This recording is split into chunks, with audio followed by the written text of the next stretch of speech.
colleague Batten. Madam President.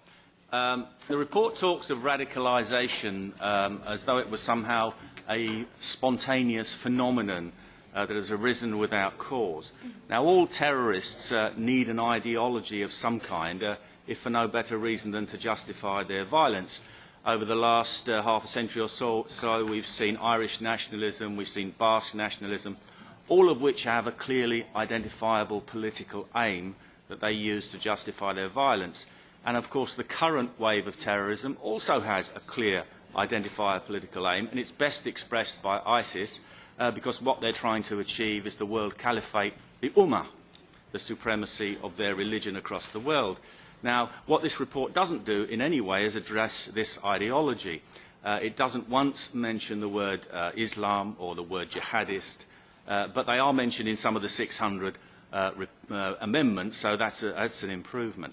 Now, the thing that all of these terrorists have and the extremists have in common is that they all read the same literature.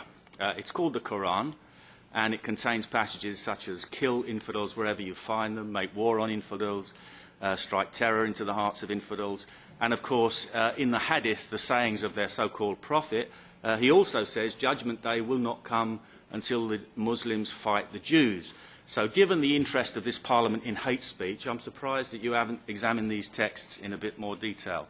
But anyway, what is radicalism? I agree. It's violent extremism. And it's a violent and militant version of the cult of Muhammad, of the religion. And its most extreme example is, of course, a death cult where you kill and don't mind if you're killed because you go straight to paradise and get the services of 72 virgins. So there are some very dim people who actually find that very attractive. Now, how are we going to address it? You have to address the ideology. You can't defeat anything until you understand it.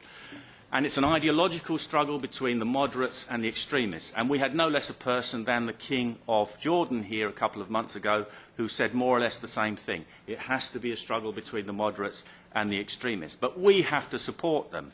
The moderates have to realise that they have to reject the extremist text in their so-called holy text, extremist passages in their holy text, which are no longer applicable in the current age. They have to reject the extremists from their mosques and from amongst their communities and have nothing to do with them. And Western governments have to make it plain, in no uncertain terms, that fundamentalist Islam has no place in Western liberal democracy. Now, how can we take some practical measures? Well, the first thing we should do is end mass immigration, not actually speed it up, as we were talking about this morning, and increase even more legal routes to immigration. We can't hope to assimilate or integrate the people we've already got in our countries who don't share our Western liberal values if we are going to continue to import more of them. We should stop allowing the funding of mosques and imams from countries such as Saudi Arabia and Pakistan, which pour enormous amounts of money into building mosques and selecting the imams. Where I live in East London, we have beautiful mosques going up. They're not being paid for by the local people, they're being paid for by outside money. We should stop that. Above all, we have to try and change the state of mind. And to do that, first of all, we have to change our state of mind, and Western civilisation has to stop kowtowing to a dark age ideology.